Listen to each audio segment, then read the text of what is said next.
How and why did you decide to write an anti-Islamic book?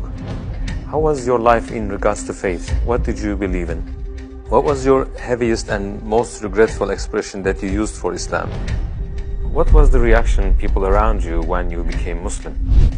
I thought to myself, Islam is a lie. Islam is a danger. I got over 2,000 death threats.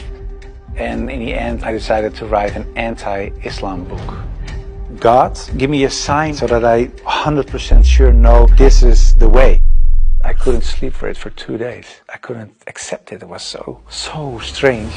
Assalamu alaikum, Brother Joram van Klaveren. Thank you for accepting our invitation, and we are happy to have you with us. I want to first ask you, who is Joram? Wa alaikum salam, Ahmed.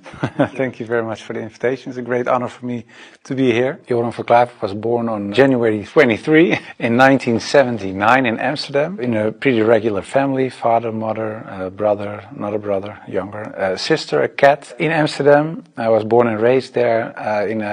We're a practicing Protestant family. After I finished high school, I studied comparative religion. I was a teacher for a few years. There happened a lot of things in the Netherlands, especially in my life. Also, when I look at the bigger picture when it came to Islam, I became politically active for the Freedom Party. I became a member of parliament. And in the end, I decided to write an anti-Islam book, which started as an anti-Islam book, changed into this search for God, and it ended up me becoming a Muslim.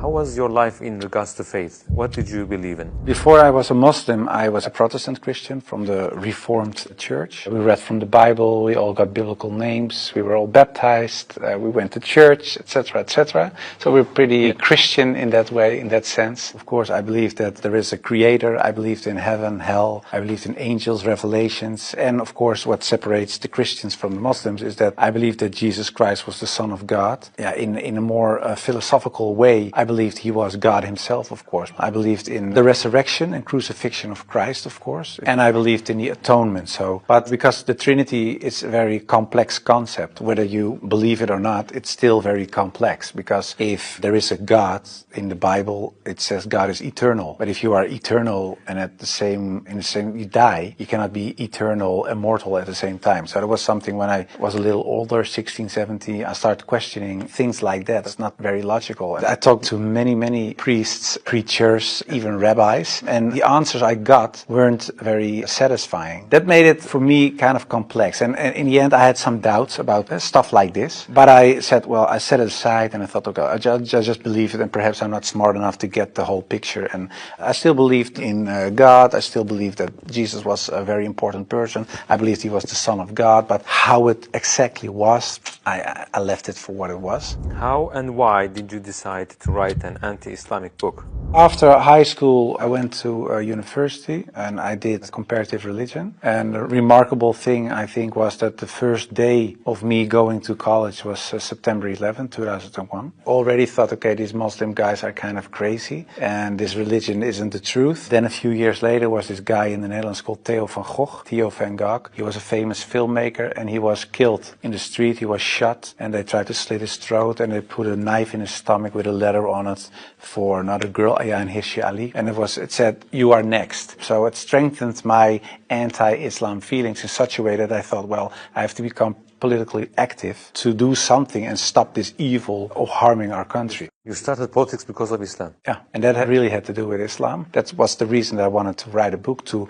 explain to people why Islam was a danger for the world. When I was writing my book, like I said earlier, the questions, the doubts I had about Christianity popped up again. And that was about truth, of course, because I was a believing Christian guy. And yeah, the Christian questions I had in the end were answered in an Islamic way. Because, of course, when I started writing the book, a lot of people think that it was a political book. But it wasn't so much a political book, it was a religious book, because I wanted to show people why Islam was a danger as a religion, and I wrote it from a Christian perspective. So in the beginning I made a comparison between the Christian concept of God and the Islamic concept. So I started comparing it. But because I had these doubts about the Trinity and I saw Tawheed, the oneness of God in Islam, I thought, yeah, it sounds a little bit more logical. And then I thought to myself, well, I reread the Bible to refresh myself and say, okay, why isn't the concept of Islam, the Tawheed concept, isn't isn't the Christian concept. But when I was reading the Old Testament and I saw what the Old Testament prophet said, it was one God, one God, one God. And then I thought, okay, I'll look only at the words of Jesus Christ in the New Testament. And then there's this story in the New Testament where a guy comes to Jesus and he asks him, what is the most important thing in life? How can I gain paradise? And he says there are two things. He says, hear, O Israel, hear your God is one. Treat your neighbor as you want to be treated yourself. So I thought, well, even Jesus Christ says, hear, O Israel, your God is one. So I thought, well, this whole Muslim concept of God sounds more logical, and it's the same concept that I find in the Old and the New Testament. And I know Christianity as a religion teaches something else, but it isn't the concept of God that I find in the Bible. So after weeks and weeks of study,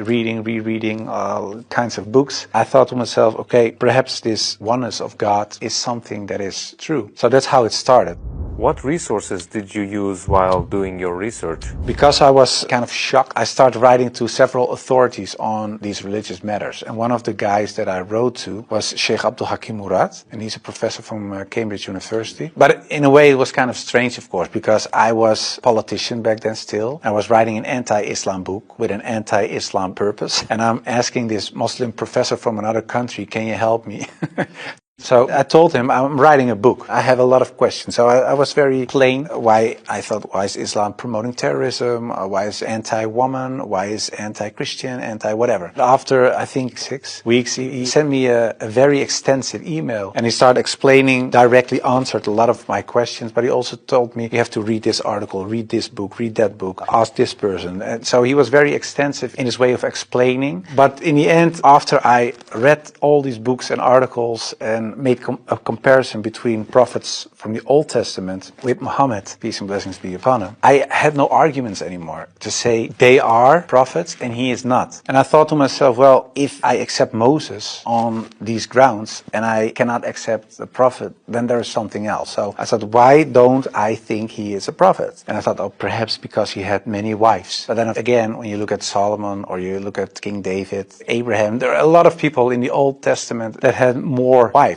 And when you look at even outside of the religious books, culturally in Europe, in Africa, Asia, everywhere, there were men with several wives for several reasons. So I thought to myself, well, that cannot be a reason either. So one by one, all these reasons fell. And in the end, I thought, well, I have to say all of them are not prophets. But I didn't believe that because I thought, well, the things they did, they said, the miracles that happened, etc., they were confirmed in what they said and what they did. So they are. And then I thought, well, then I have to accept that Prophet Muhammad perhaps is a prophet too. So I was doubting it. So first I thought, well, it's the most evil person I know because of the history. Then I said, well, perhaps it's not that evil, but he's not a prophet. And in the end I started doubting, perhaps he is a prophet. Yeah, that took, of course, me reading a lot of books again. And the one thing that I think was very wise of Abdul Hakim Murad to say was, he said, well, the books you read about with the anti-Islam arguments are written by non-Muslims. He said, if you want to know more about Christianity, you don't read books from atheists. You start reading the books from the Christians. Why do they believe this? What are the arguments? So that you have to do the same with Islam. So start reading Islamic books from Islamic teachers, from Islamic scholars, etc. And then you can see, if you compare the books on the same topic of people who are Muslim and wrote those books and non-Muslim, you can see where they took the wrong turn, where they translated words in the wrong way, sometimes perhaps even not on purpose, but just because they didn't know, where things are added, where things left out of it. So, and in the end, you see there's this other religion almost created because of all these things. And that's what I did. And that's what I also did with the Life of the Prophet, because I read a book from Martin Links, The Life of the Prophet, based on the earliest source of Muhammad. And it was written, of course, by a convert. And his way of reasoning, his way of telling, his way of writing appealed to me because it's culturally the same thing. How do I approach a certain topic, etc. And it was the first time that I saw him not so much as a warlord, because that's the picture I had in my mind, but I saw him as a father, and I saw him as a friend and a teacher, and so much more. And so, yeah, I saw the person and his character, and I said, well, I can say a lot, but I cannot say that this is not a good man. So his character persuaded me to read more and to want to know more.